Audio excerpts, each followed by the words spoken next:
dito sa local, most of the local players are nakalock sila. I mean, walang ginagawa. So sabi ko, sige guys, if you want, gagawa ko ng group coaching. So for wala akong no so much promotion about it. Nag-set up lang ako, ginawa lang ko lang, and then I just made a very short video, one video for that. Sabi ko, guys, if you want to know and to be productive, I have a group coaching for this one.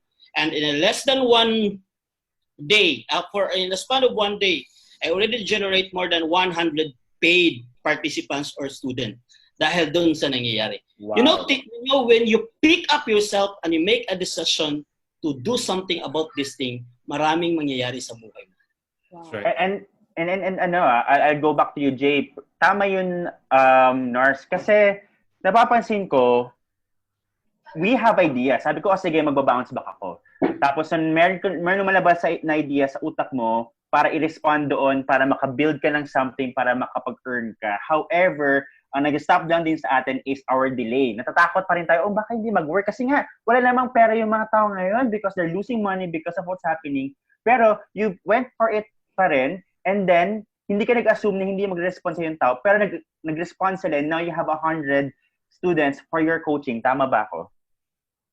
That's more than that. 100 was only for 1 day na nag-enroll. So now, mas marami pa kami sa 100. And then, tapos na yung coaching ko for 7 days, pero marami pa rin gustong mag-register. Okay, sige, if you want to, tinagap ko na rin, may replay naman. Yes.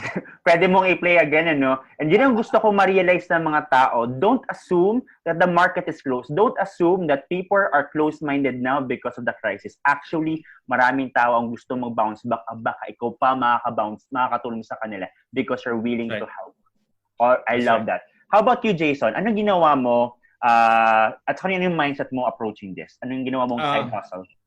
Yeah, ako currently we are actually selling a supplement. It's a magnesium product na talagang winning product. Marami talaga siyang bumibili. Now what we did is since malaki na yung database namin, binalikan lang namin siya lahat and we told them that we are delivering in Metro Manila. And every day we are sending part. Of course, walang Lalamove that time, walang Grab pa, hindi pa siya on that time. Naghanap ako ng mga kilala ko na riders na gustong kumita ng sideline. And until today, nagdi-deliver kami every day. Ng parcels to them. Alright? Okay? Sa buong Metro Manila. Now, ang advice ko lang sa mga tao, no, natuwa ko sinabi ni Sir Narz, no, kasi minsan yung akala natin sobrang down na tayo, doon kasi lalabas yung creativity. Kumbaga sabi nga nila, kung you're shouting that you're an apple, dapat pag napiga ka, dapat ang lalabas apple juice. Minsan siguro mo, ayaw man apple, pag piga sa'yo, lumabas orange. Orange ka pala, hindi ka pala apple. Di ba? So, parang ganun nangyari kay Sir Narz, no, na nung napiga siya, parang lumabas yung creativity. Ngayon, nagkaroon pa siya ng isang panibagong line of business. Alright? Now, for those corporate people, or yung mga taong sabihin natin yung those are on the rank and file, how do I do this? Kumaga, wala namang idea or hindi nga ako ganun kateki. How do I do this? Ang point ko lang is this, ang tao habang nabubuhay, bumibili yan. Ang tao, how would you know? Punta ka sa grocery ngayon, Monday to Sunday. Kahit anong araw yan, pipila ka ng 1 oras hanggang 2 oras para lang makapag-grocery. Why? People are still buying. Now, what you just need to understand is what do they buy? Make sure that it's available sa akin para kumita ako. Okay? Right. Here's something that you could do. Okay? Ano ba yung mga binibenta ngayon na pwede mong na nauubusan sa groceries or even sa mga drugstores? Okay? You have alcohol. Okay? You have the face mask. You have the immune boosters, right? Ako, what I'm selling is a magnesium product. Yun yung Promag 300. Now, or vitamin C. Okay? Paano? Wala naman nga akong punan eh. Wala nga akong pakikitaan. Well, you go to Facebook, you search muna, sample na lang I'm not selling any vitamin C. Sample na lang vitamin C. Type mo vitamin C. You'll see there are a lot of pages. PM mo isa-isa, hi, pwede ba akong maging ahente mo? Ako taga-benta mo, tapos i-deliver mo. Metro Manila yung target natin. Pag na-remit sa'yo, bigay mo sa akin yung income. You'll earn 100 pesos. Sabi natin 100 pesos na lang per box na mabibenta mo. Ang tao ngayon pumipila sa Mercury Drug, they cannot buy any vitamin C. Pero ikaw pwede mo lang mabenta sa kakilala mo, sa kaibigan mo, you can sell and you can earn. And from that point, mababawasan yung depression mo kasi kumikita ka na. Yes. So, naghanap ka ng essential product na pwedeng bilhin, na gustong bilhin din ng tao, especially nowadays. Tapos noon, you build a business structure out of it. Diba? That's right. Distribution model ang ginawa mo. That's Guys, right. eto yan. I like that very much kasi you guys are very proactive. Kaso nga lang yun nga, nangyayari sa karamihan ng mga tao, marami pa rin takot. Takot talaga sila. Oy, naisip ko yan. Naisip ako, I think, Jason, yung idea mo, marami. Daang-daang mga tao nakaisip din ng ganyan. For Narz, for mga tao na as well, they are coaches as well, naisip din nila yan. Pero inunahan sila ng takot. Inunahan sila ng bakit hindi mag-work. Yes, really. Let's say hi muna to our viewers. Ay, sige. Okay,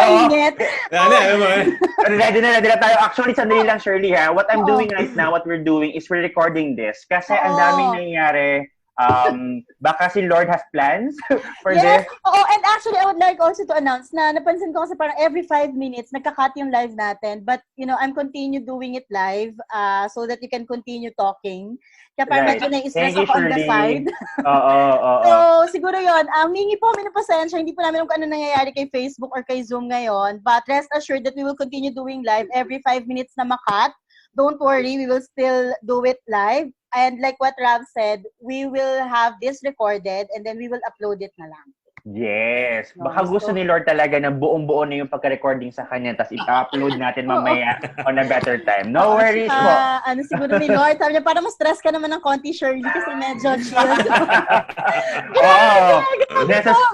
Nasa-squeeze tayo, lalabas talaga is, kapag lemon tayo, squeeze talaga is lemon juice. So, That's right. Natin yung lemon juice. Actually, nagtito tayo kanina ng mga nasa 35-40. Pataas na siya, kaya lang every 5 minutes nagka-cut.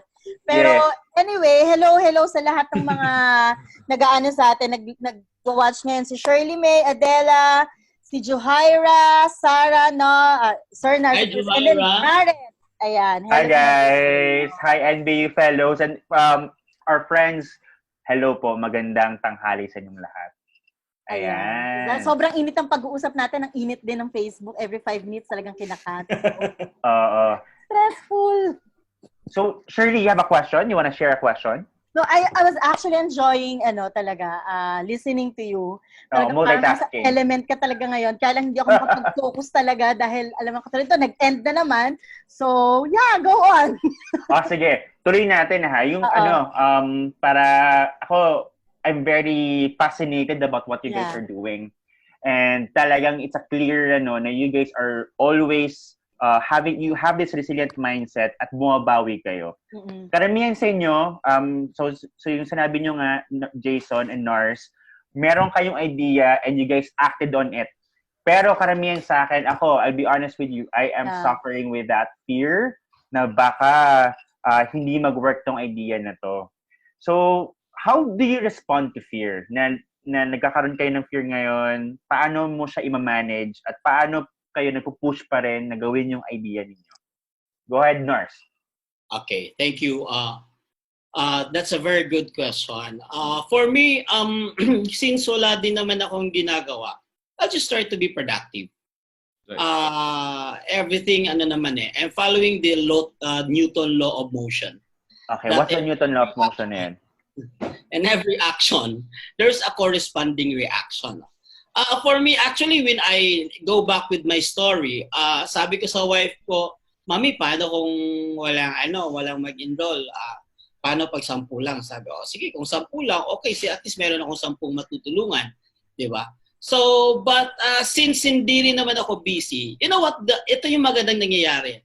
Itong nangyayari sa atin ngayon, this is a short notification or indicator for us to do something which is we never did it before.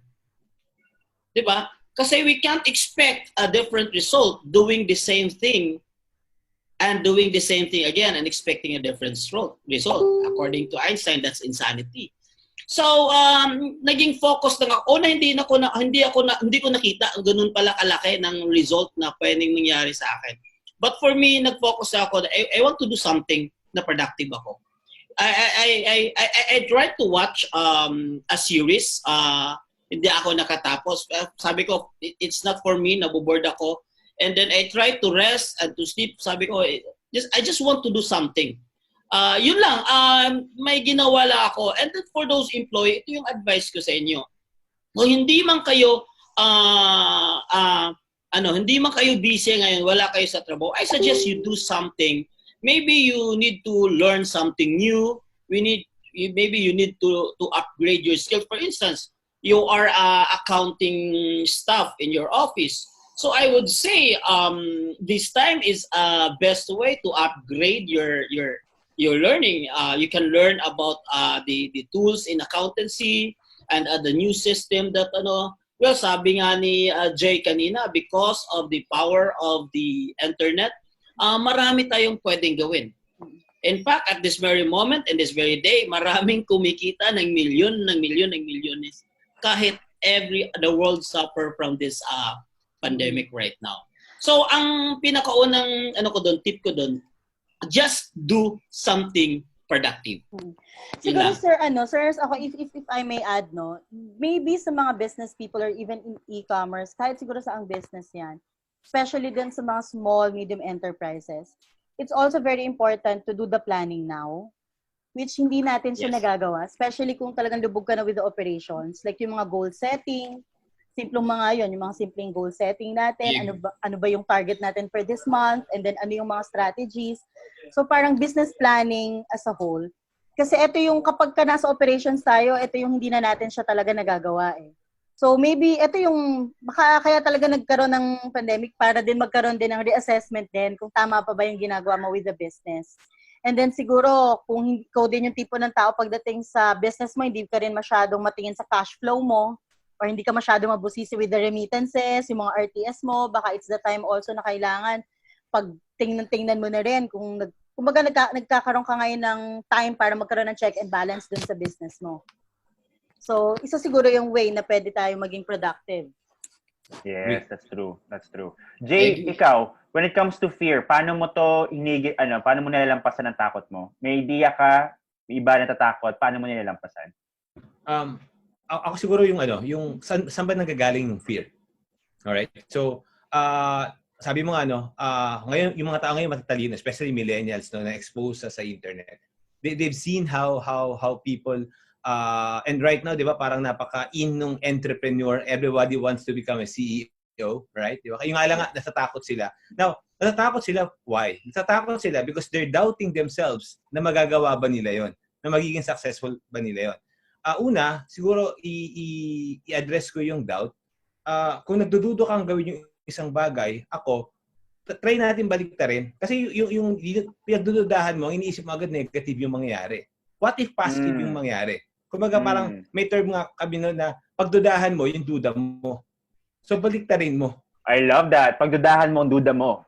Diba? Baliktarin mo. Diba? Baliktarin mo. Diba? So, and then, with that, it will give you the confidence to try it. Now, here's a good news for everyone. If you have fear, that's called fear of failure. Takot kasi tayo eh. Why? Because the traditional school system, we were designed for how many years studying na pag nagkamali ka, mali ka. I mean, that's wrong. Hindi dapat ganyan. Or minsan nga tawag nga sa'yo ng classmates mo, di ba, bobo ka.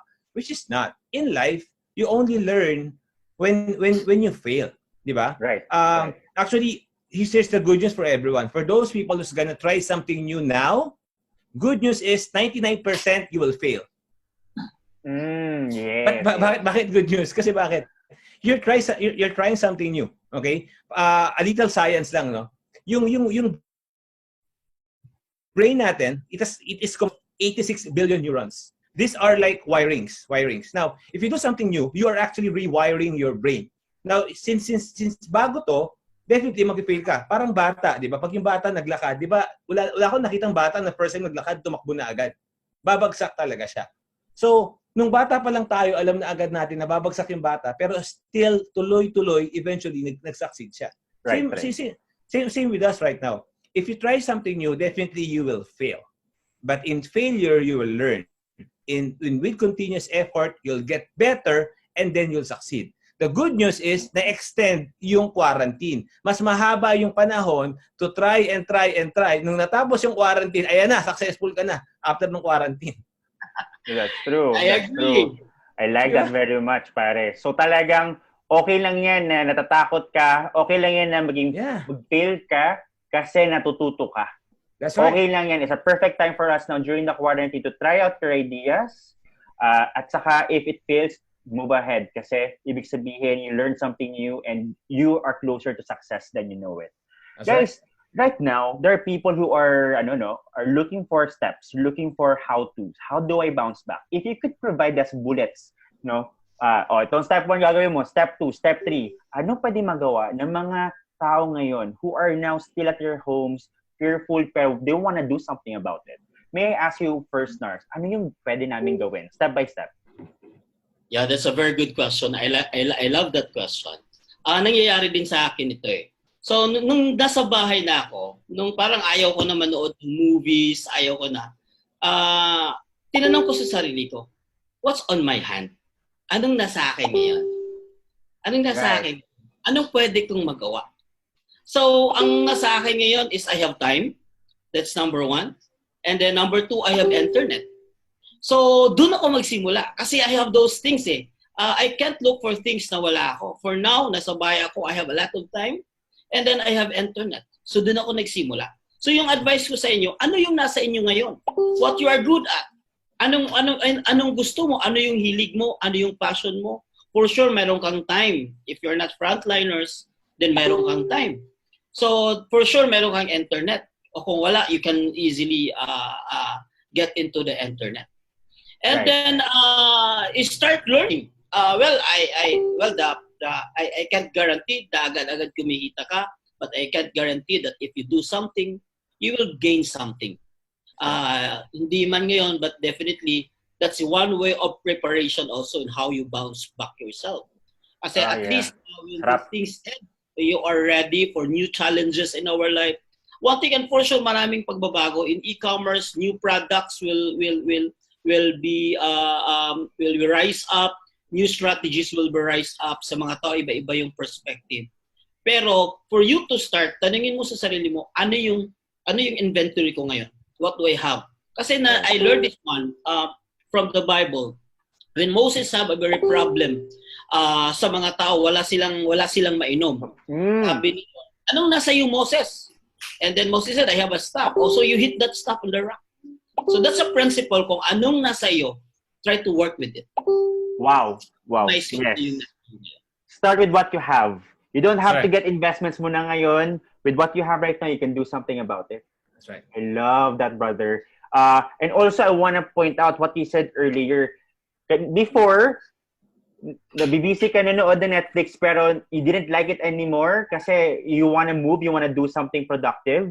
So, ginawa mo, sa atin, yung mindset natin, internet is to escape. O, maghanap ka ng something na ma-enjoy mo lang watching. Pero what you did is internet, you use the internet for you to do something productive. It depends on what we do about it. I like that very much. How about you, Jay? Ano yung pwede nating magawa? Bullet points para makatulong tayo for people who wants to build something out of this. Ako same page kami, Sir Narz, no? I think that's the mindset na meron dapat yung either corporate people, employees, or business owners right now. Right. Kasi ako na, I'll share something. You heard of the parable of the talents. It's in the Bible, di ba? Every one of us are given talents, di ba? What do we do with those talents na meron tayo? Kumbaga, kasi sometimes, ang bukod sa natatakot tayo, ang nakikita natin kung anong wala sa atin eh. Ay, hindi ko kaya yan. Kasi si Sir Narz, ano na yan eh, coach na talaga yan eh. Saka, ano yan eh, yan talagang ginagawa niya eh. Hindi ko kaya yan. I mean, that's true, na-intimidate ako actually. Oo, kunya si Narz, dami niya ng mga following, na-intimidate. Yeah. Kasi si Narz eh. Oo, I see, ganito yan. Kasi, tagal na nag-i-ecom yan eh, kaya kaya niya yan. So, now, that's the problem, di ba? Doon nga sa parable, di ba? Ano yung ginawa mo doon sa talents na meron sa'yo? Di ba, may saying nga eh, if you cannot be trusted with little, you will not be trusted with much. Now, ako, ito, practical lang. Sample, you know how to bake. May maliit kang oven sa bahay. Do you know na nung mga nakaraang araw, nag-order kami ng brownies, nag-order kami ng egg pie. Ang mga tao ngayon, bukod sa internet, bukod sa Netflix at TikTok, ang libangan nila kumain. O, saan si Shirley? Di ba? Ang sarap kumain ngayon, di ba? Parang alam mo yun. Oh. Kasi hindi pwede nanonood ka. Right. so true. Right. Alam mo, nagluto ako lagi ngayon. Nako. Now, I actually saw Jay, some, huwag ka na yeah. mag-order kahit saan ha. I'll be starting my bakery soon. Yeah, sure. No, Yes. di ba? Yeah. Like that, di ba? You can bake an egg pie or something. Bukas naman ang grocery. You can buy ingredients in the grocery and you can start your own. You can start with your friends or you create your own Facebook page. Tapos you share it with people from the community. Bukas naman ang Lalamove ngayon. Bukas ang Grab ngayon. You can start your own business. Actually, kung I mean, correct me if I'm wrong, Mary Grace, di ba, doon nagsimula? Sa friends, pinatikim, masarap pala to ah. Sige, gawin mo ng business. Now look at Mary. Yeah, now look at Mary Grace now. You could be the next Mary Grace. Oh my Marunong God. ka di ba? Marunong, di ba? Parang wag mong be inspired with people like Sir Narz. Be inspired with them, pero wag mong kunin yung nagagawa niya. Kunin mo na yung konsepto niya na sample like Sir Narz, di ba? Natakot siya, pero na-try siya mag-Netflix, hindi nag-work sa kanya. Nag-isip siya na pwede niyang gawin. Tapos, yung skills talaga niya, nasa coaching, lumabas talaga. So, ikaw din. Baka mamaya, alam mo yun, ito na lang ha, pagkain, di ba? So, yung baking, you can do deliveries now. Again, because of the internet. We're very, very thankful we have the internet. Di ba? Actually, dapat nga, last night, I've heard of the president's speech. Di ba? Siya mismo, sumuko na siya. I don't know, siguro, napanood niya yung speech sa Italy na parang sumusuko na. Parang sumuko na siya, di ba? Na hindi ko na alam kung hanggang ilan yung kaya kong pakainin, kung hanggang kailan. Now, with that, instead of you being fearful, hindi na ako kaya pakainin ng gobyerno. No. You feed yourself. There's a lot of opportunity. Now, you feed your family. Kung bawat Pilipino may isip to, isa lang ang hihingin ko sa gobyerno natin eh. Ibalik lang yung couriers. Ibalik lang yung couriers, hindi babagsak yung ekonomiya. Kasi bakit? Kayang-kayang iangat to ng e-commerce industry. And the e-commerce industry will help a lot of Filipinos on how to be productive even at home. Of course, meron lang kailangan business policy on how they can be protected, yung mga riders, di ba? Ngayon, ang lalabas ngayon, yung mga bagong frontliners natin. Frontliners for the economy, which are the riders. Yeah, are the couriers. Di ba? So, and the entrepreneurs who exactly made that work or made that happen. Exactly. Di ba? Imagine guys ha, yung mga bibigyan mo trabaho, yung riders, yung mga nanay na nasa bahay lang, they can start selling. Di ba? Even the mga coaches, they would start coaching, teaching those people on how can they start at their own houses, di ba? So, imagine tayong mga Pilipino, alam mo yun, kung magtutulungan lang bawat isa, ay lang hiling sa gobyerno, buksan lang yung mga courier. Payagan lang sila makapag-deliver. Yun lang hilingin ko sa government.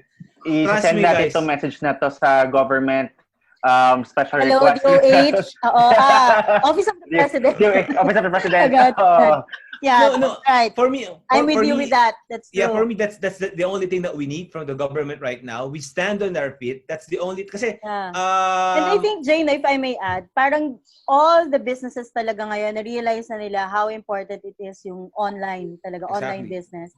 Like even the restaurants, no? Although they have physical store, but now they are really parang experiencing na, why not investing on these mga food apps that would surely make it easy for them to deliver foods and other necessities. Even the pharmacy now has mga apps na rin to deliver. So I think it's a really, really good point. Okay, I like that, guys. Let's go back to the real idea of a business. A business is created when there's exchange of value. So ngayon, we've been working on our business for so long. Binigyan tayo ni God ngayon ng parang new challenge. O, ito out of nowhere, bigyan tayo ng bagong challenge. Listen ko muna sa'yo to, ano yung gagawin mo confronting this.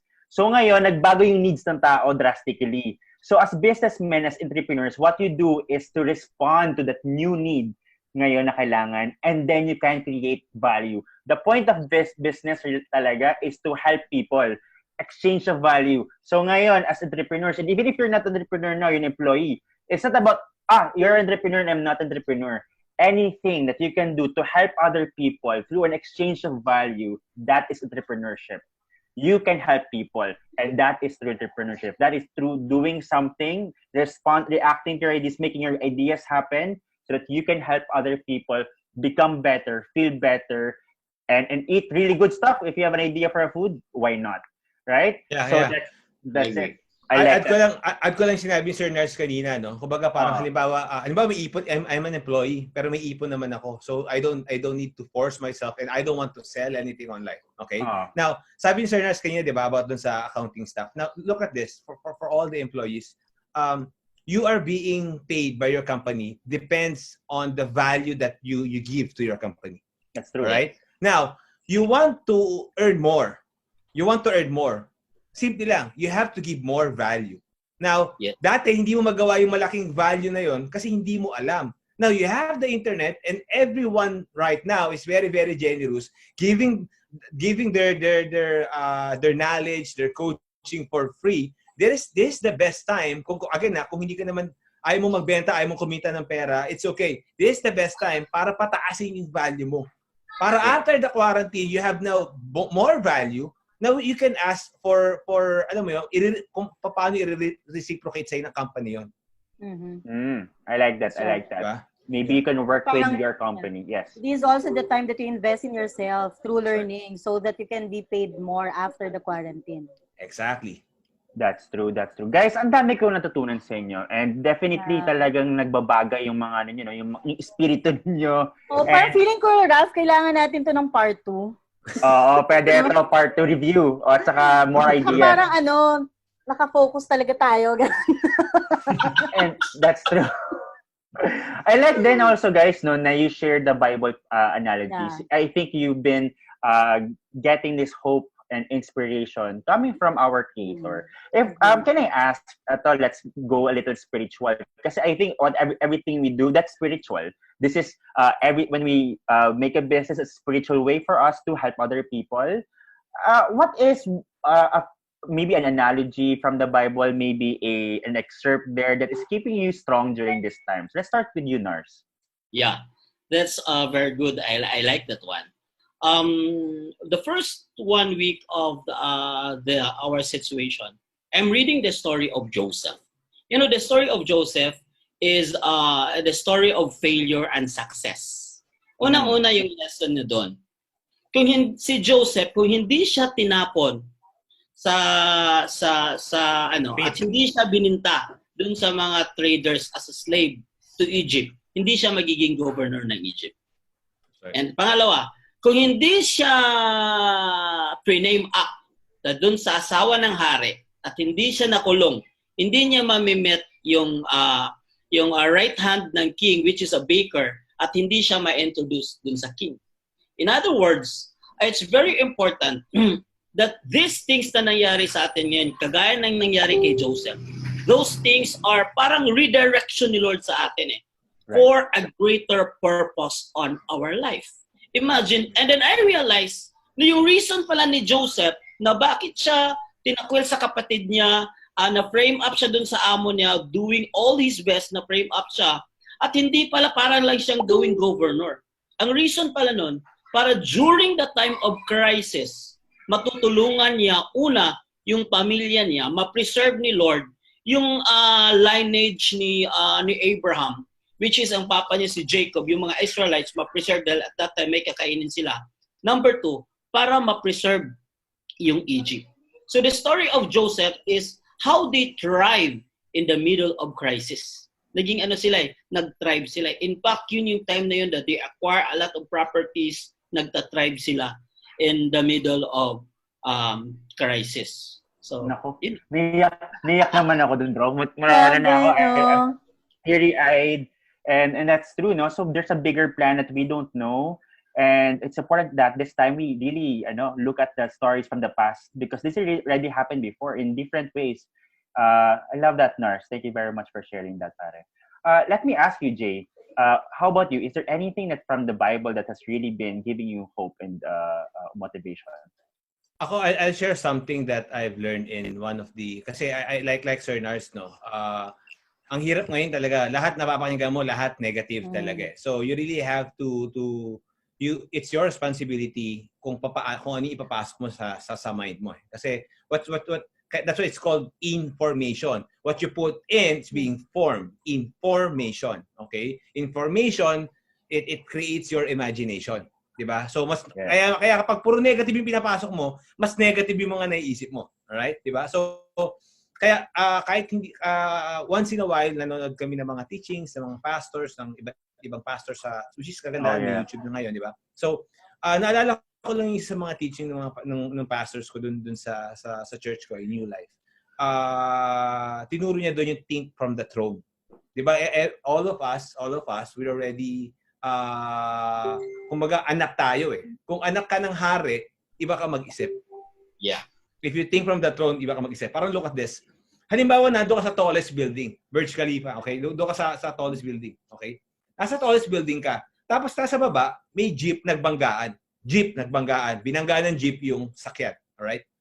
Kung nandun ka sa loob ng jeep, iba yung mindset mo. Magulo, natatakot ka, may mga nasaktan, iba yung feeling mo, alright? Pero kung nandun ka sa taas, thinking from doon, iba yung mindset mo. Same as what we have right now.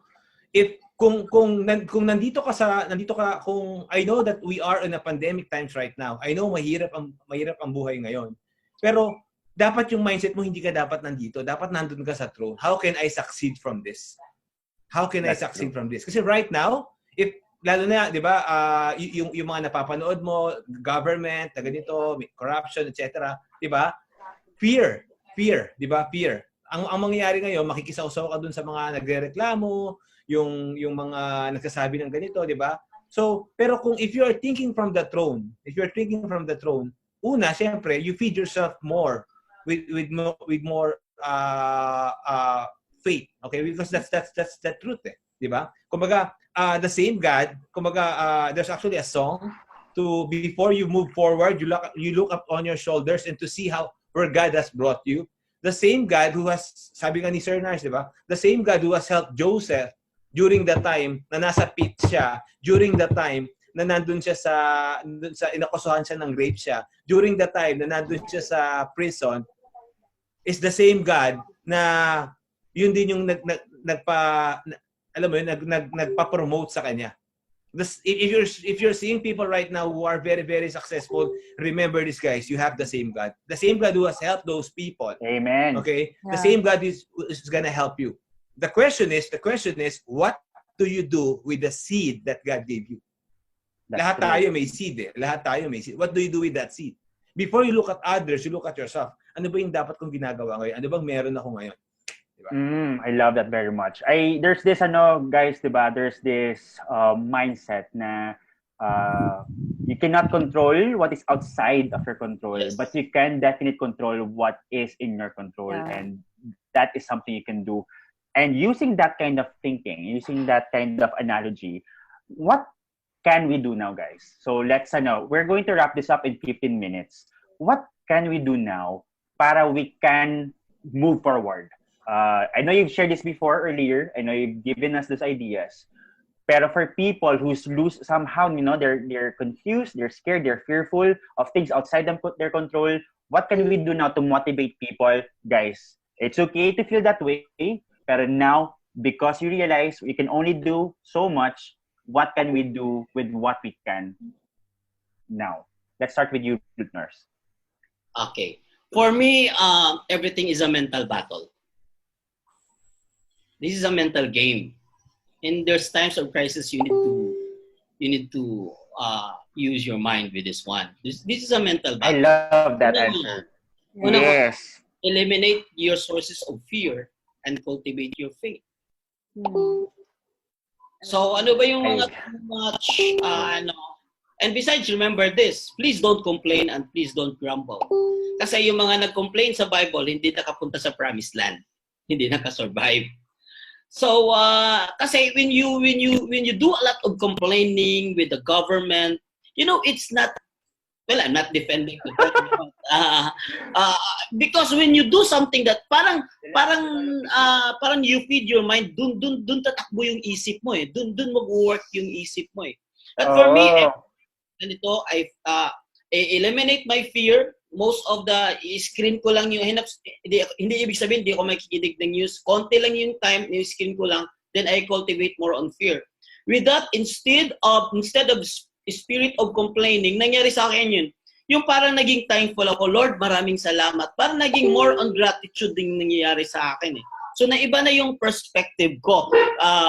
With this, I have a lot of time with my family. We have a lot of time with my wife together.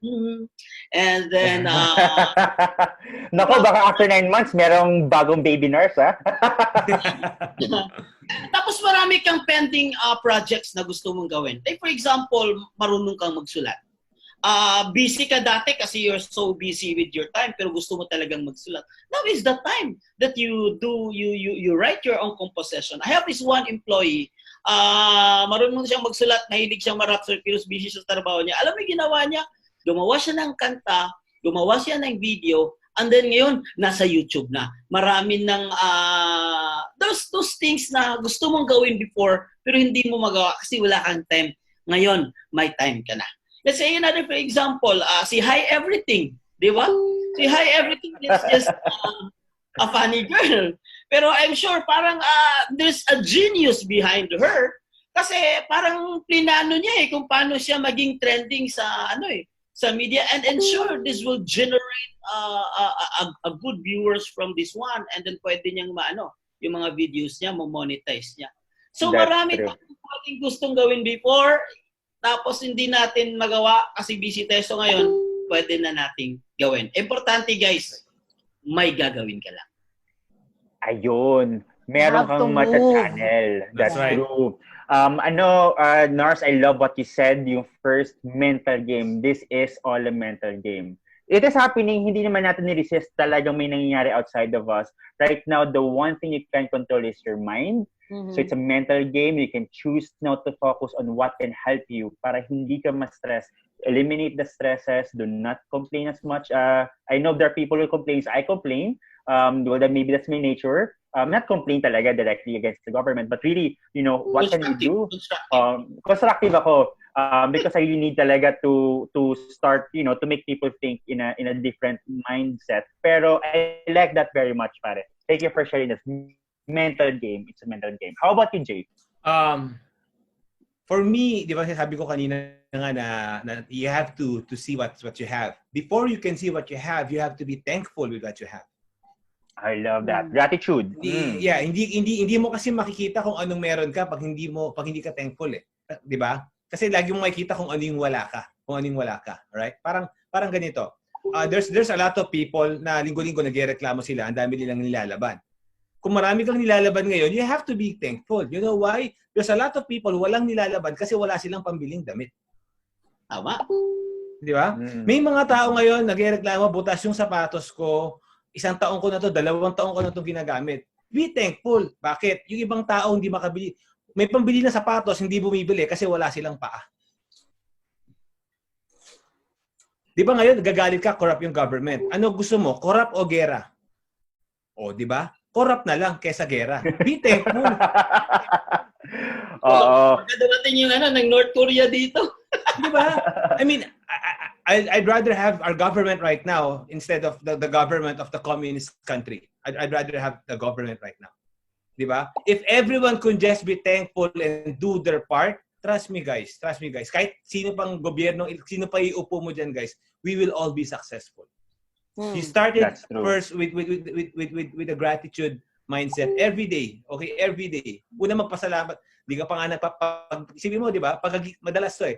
And sometimes I'm also guilty of this. Pag gising mo ng umaga, di ba, naka-cellphone ka. Para pagbulat mo ng mata. Thank God lang muna. Lord, thank you, gising ako ha. Kasi maraming tao ngayon hindi na nagigising eh. Yes. That's so true. I actually do the same thing. I have last 2 questions, but I'm gonna go back there. What I do now talaga, guys, is I rebuild my habits. Talagang binago ko yung habits ko and really make it like what you guys are doing. The start of the day. Kasi medyo ngarag pa niyan, medyo default mode. What I do is I put my feet down and I bow down and I pray. Like, God, thank you. Thank you for this life. Thank you for this opportunity that you're giving us to live another day. Thank you for my sister. Kahit wala kang mahanap na to be thankful for. Even the little things, be thankful for that because not only that you're being a grateful heart and that you are really thanking God, it also changes your mood. Diba? In the entire day, nagiging mas proactive ka, mas nagiging grateful ka. Thank you very much, guys. I think, Ralph, itong time ng pandemic na to, itong COVID na to, dito mo talaga mapapatunayan na even smallest things, talagang ipagpapasalamat mo lang. The mere That's fact that you're true. breathing, the mere fact that you are Your healthy, family is safe too. Oo. and your family is safe, that's a very huge blessing from God already. So imagine mo na lang yung mga tao na even hindi talaga COVID yung naging cause of death, like even the simple heart attack. Wala silang gatherings, walang tao na pwede mag-support sa kanila to grieve over for them. But, they have to really endure it. So the mere fact that they're alive, the mere fact that your family is really healthy and you're really Right. breathing, and huge blessing that you have something to eat on your table without being so stressful na saan ko kukunin yung susunod naming pangkain. Sobra nga pagkain eh. Diba? Nakastack ka dyan, makikita mo talaga ang problema mo ngayon kung gaano karami yung stock mo na hindi mo na mapagkasya sa ref mo. No? So meaning that you're really blessed. That's true. Shirley, we only have 10 minutes left. Guys, thank you very much. And thank you for staying with us even though we're having technical difficulties. Yeah. I want to know how you guys make your day happen. I think people are now, okay, sige, I'm motivated. Thank you for changing my mindset. I doubt now my doubts. Thank you for all this empowerment. Now, I want to see how you guys deal with your day. What's your routine like? Kasi doon, I think we get a clue how to really manage our day. From what we're doing now to the way they do their routines. Maybe can I start with Narz? Pare, how do you do your daily routine? I'm very curious myself as well. Ako, I'm early person. I wake up early. Okay. 6 a.m. is late with me, so I usually wake up with 5 and 3:30. Okay. And then drink 1 glass of water. And then black coffee, and then I go with my devotional. I have a daily devotional. Ang devotional ko is just 1 chapter to read the Bible a day. Nowadays is the best time for us to ask the guidance of the Lord and to pray for our nation. So after that, marami. Actually, this devotional really helps me to change my perspective and to eliminate that fear. Kasi ang opposite sa fear is faith eh. You have the confidence of things na may mangyayari. So, because of that daily devotional, sa scripture kasi sabi, faith comes from the Word of God. So dahil dun sa Word of God, for example, i-share ko lang ang devotional ko today. Nasa life na ako ni Moses eh. Last time I was with Joseph, kaya yun yung ano ko. Sabi yung the other day, sabi ni dun sa Exodus 4:14, sabi ni Lord, stand still, be still and stand still, know that the battle is mine. Diba? So this could, when we pray to God, when you bring na naman ako. this battle to God, this is not our battle. Yeah, And that's true. do something to His people. I know. Maybe inalaw lang niya, Lord, para mag-humble down tayo, para magkaroon tayo ng time para sa Kanya, para time na devotional. Those things, nag-work talaga sa akin ng daily devotional. And after that, if my wife is busy, so tutulungan ko ako yung magluto kung medyo busy siya. And then after magluto, then I go with my business. Dito lang naman ako sa bahay. And then after lunch, pero yung business ko, hindi seryoso yun. Kumbaga, I have time to play with my children. And then may afternoon, mag-walking kami. After pala yung devotional, I have a short, I'll do running or I do weightlifting. Just something to pump up my day rather. So, and then in the evening, we have movie time with my family, which we never did it before, but this time we did. Wow. So I collect a lot of Bible stories with my 3 children.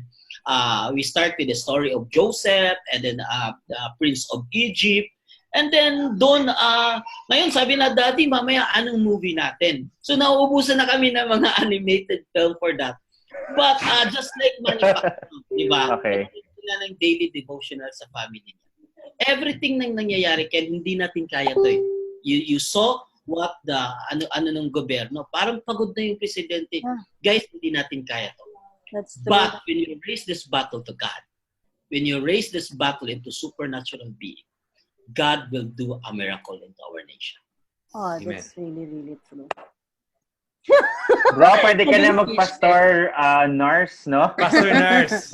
Pastor Narz. A hustler and pastor pa, Narz in one. Thanks, brother, for Grabe. that. I appreciate that. Actually, pinick up ko to agad after mo sinabi na you started day. Ako, I had this beside me. Kaso nga lang, nawala yung habit ngayon. And you inspired me. I'm going to read this more every day. It's a daily bread.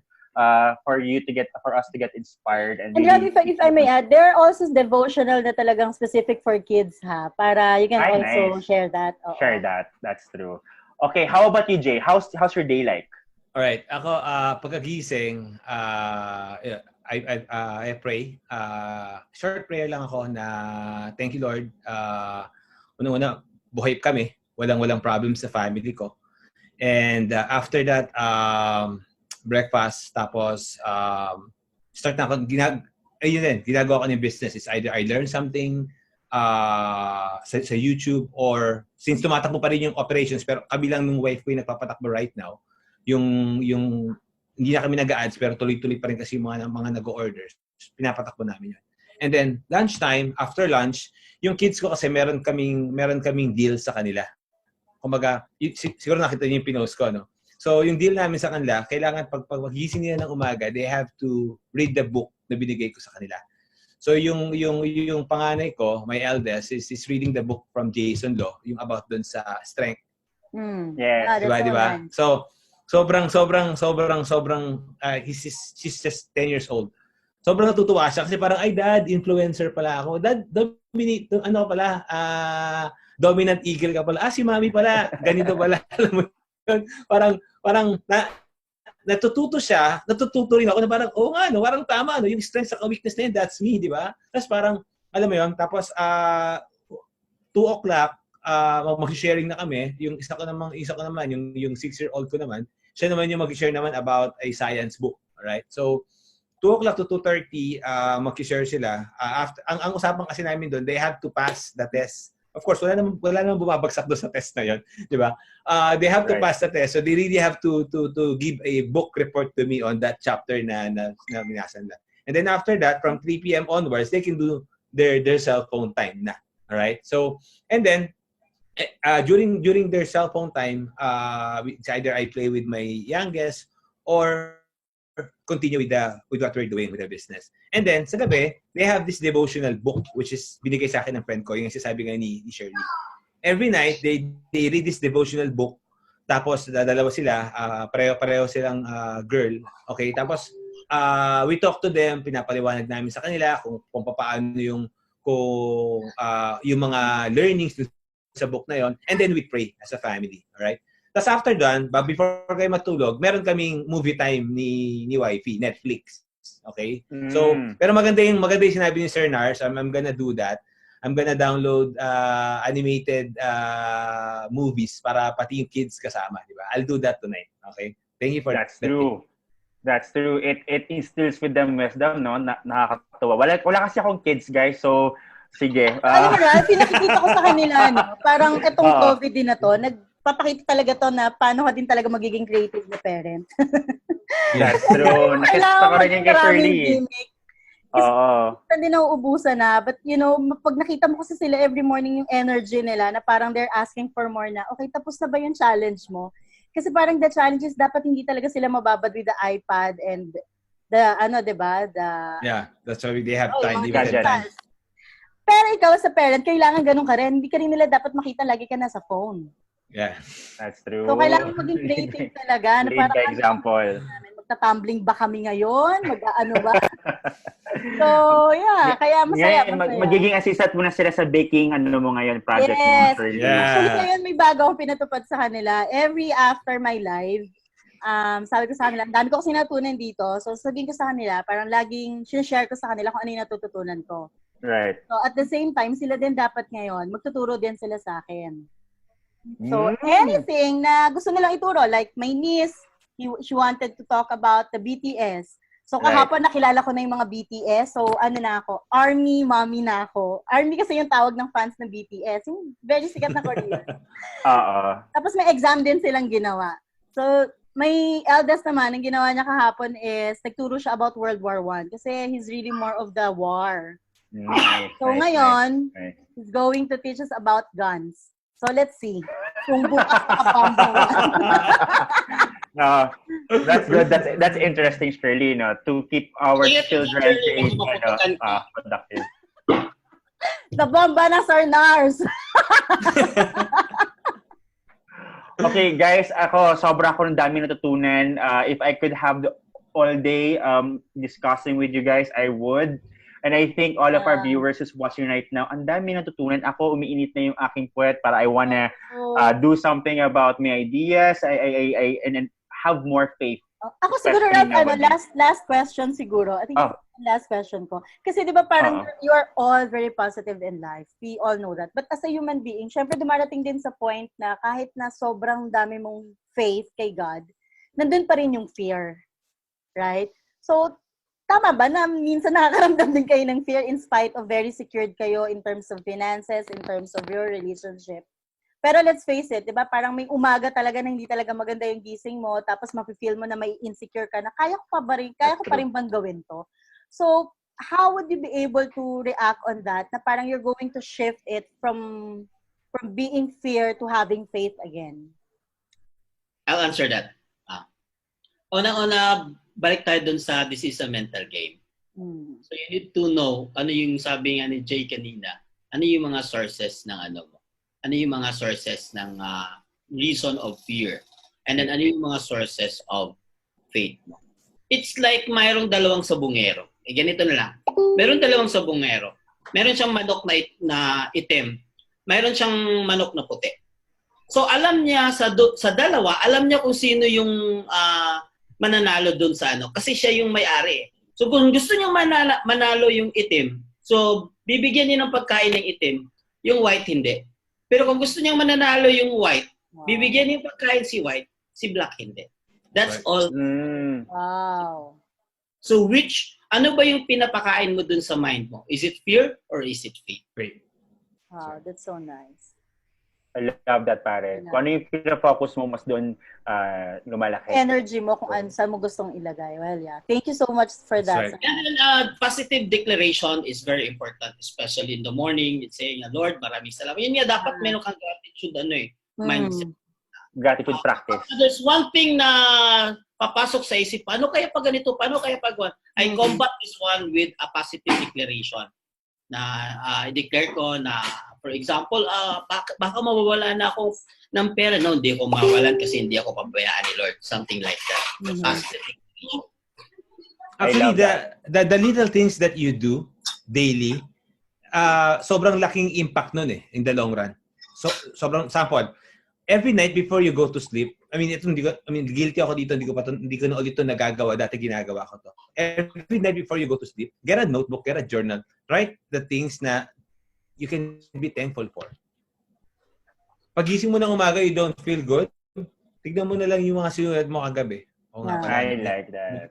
That's true. Right? And then you pray. Exactly. Yeah. And then sabi nga Sir Narz, di ba? You read a verse in the Bible, devotional. It would give you that passive attitude kasi nga you're assured kasi it's no longer hindi na ikaw lang yung may gagawa nun. Someone would help you, which is God. That's true. And when it comes to that para lang yun siya pagliligo rin, parang if when you take a bath every day, kapag nagtututbrush ka every day, same then with renewing your faith every day because that really helps you build your faith.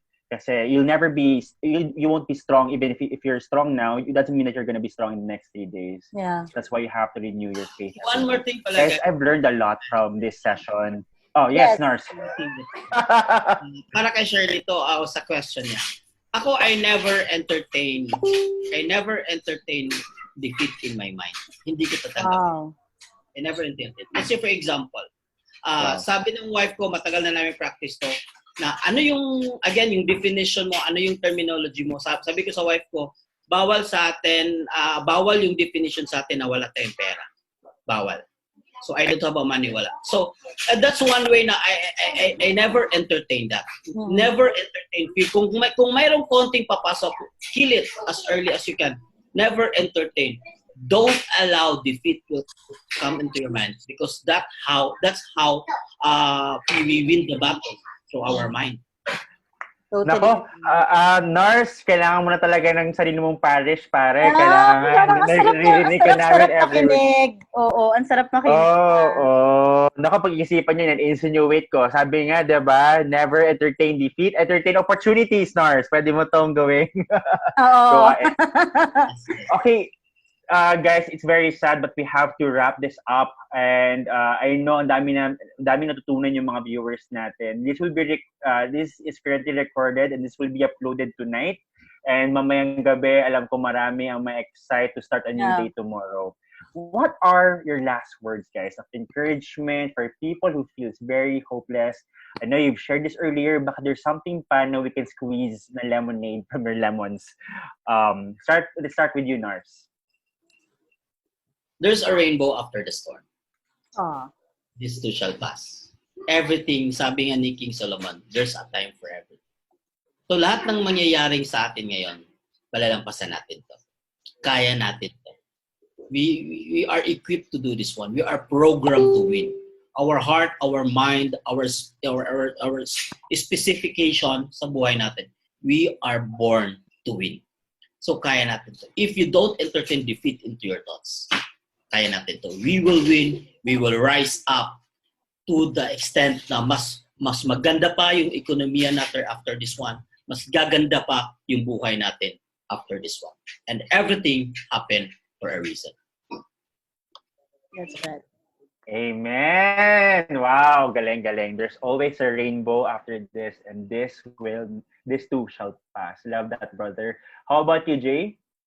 There's a verse in the Bible. Hindi ko lang alam yung exact verse. It's in Psalm. Hindi ko alam magiging spiritual to episode natin. Sobrang inspiring. I love it. There's a verse in the Bible. Continue, brother. Yeah, it's in Psalm. It says, "In everything give thanks." In everything give thanks. Before hindi ko siya naiintindihan, especially during the time na ang dami mong problema, alam mo yun? Parang ngayon, halos lahat tayo, iniisip natin ang dami negative, ang dami problema. Pero after that, nakikita mo na parang kailangan pala mangyari yun para mailabas yung galing mo para maging ready ka sa mas malaking blessing. It's very simple, especially for those people na look at this. Halimbawa may anak ka, sabihin natin anak mo 10-year-old. You have a brand new car. Tapos sinabi niya, Daddy, baka pwede pagamit ako ng kotse mo. Question, papagamit mo ba? Hindi, di ba? Kasi bakit? Baka madisgrasya siya. Pero you want to give the best for your kids. Yung nga lang kasi hindi pa siya ready. Now, this pandemic is actually getting us ready for a bigger blessing. We just have to pass the test. This is a test for every one of us. All right? It's just like an arrow. Yung arrow, 'di ba? You have to bend it backwards. Mas mahaba yung bending mo backwards, mas malayo yung pupuntahan niya. So mas bagsak ka ngayon. If you come out of that, okay, mas maganda yung mangyayari sa'yo. Like Sir Narz, nanggaling din ako sa mahirap na pamilya. Di ba sabi nga niya, ay wala, okay lang to kasi basta may bigas na kami sa bahay. Same with me. Galing ako sa mahirap na pamilya. Nanay ko, karinderya vendor, yung tatay ko, bombero. So, I have to work myself para I have to work para makagraduate ako ng college. So, ngayon, nangyari lang ngayon, lahat tayo nahihirapan. Now, imagine this, guys. Kung ito nalagpasan mo to, ano man yung mangyayari sa'yo after this pandemic, mamaniin mo na lang. Yes. Diba? That's true. So, kasi ang dami mo na pinagdaanan. Exactly. I love this very much, guys. I'm very thankful. Ito parang I didn't expect that this episode is going to be a spiritual episode. Maybe this way for God to really design this kasi we need talaga to send this message of hope to everyone out there who's losing hope. Yeah. It's okay, it's normal, it's human for us to feel this way. But always remember, from what I learned from Jay and Narz, is that there's always a rainbow after the rain. Even the storm, nawawalan din ng tubig. So after din to mawala ng tubig, I hope you enjoyed it and I hope you made something out of it because we need to be stronger now for our families and for our communities. If other people are complaining, it's perfect time for us to be the source of inspiration for all of us, for everyone. So thank you, Jay and Narz, pare, for this wonderful episode. Ang dami kong natutunan. How about you, Shirley? Ako siguro like kung ano lang din yung laging ina-apply when I really hit my bottom rock, no? Na wala na talaga, kung nandun ka na sa point mo na sobrang down na down ka na, pinaka-lowest point of your life, then yun na yung pinaka-point na wala ka ng ibang gagawin kundi pataas na. That's right. So, kasi there's no other way. If you feel na you're really up, down, then just be prepared. Kasi God is preparing you to become really bigger and better. So, your way is just to go up. That's true. That's true, Shirley. This has been a wonderful episode. It's been a wonderful exchange. Thank you for your messages of hope, Narz and Jay. And I know a lot of people will be inspired by this. Thank you very much, guys. Let's say goodbye to everyone. Thank you very much, guys. Bye, guys. Thank you for watching. Thank you for watching, everyone. God bless. Catch us again for another episode tomorrow. We're going to talk about productivity. And if you want, guys, if people wants to message you, Narz, if they want to learn from you and join your how can they contact you? Just hit my PM lang. Introduce ka lang na kasama ka dun sa Bold Ones kasi ang dami kasi nag-PM lately. So, but don't worry, guys, I'll be there. Tulungan lang tayo. This time, this is the best time to help with each other. That's true. That's true. How about Jay? Did you? Yeah, they can just search me in Facebook. My name is Facebook is Jay Ferrer. Yeah. J and F-E-R. J space Ferrer. And then siguro if our viewers has any questions, they can drop the comments in the comments na lang, and then we will try to tag Sir Jay and si Sir Narz on the comment section. Yeah. Yes. Okay, guys, that's it. Thank you very much. It's been a wonderful episode of Bold Moment. See you again tomorrow. Bye. Bye. Oh my God! Nakaka-stress. Pero, congratulations. Ano yung recording? Shirley, pakick off mo na yung recording.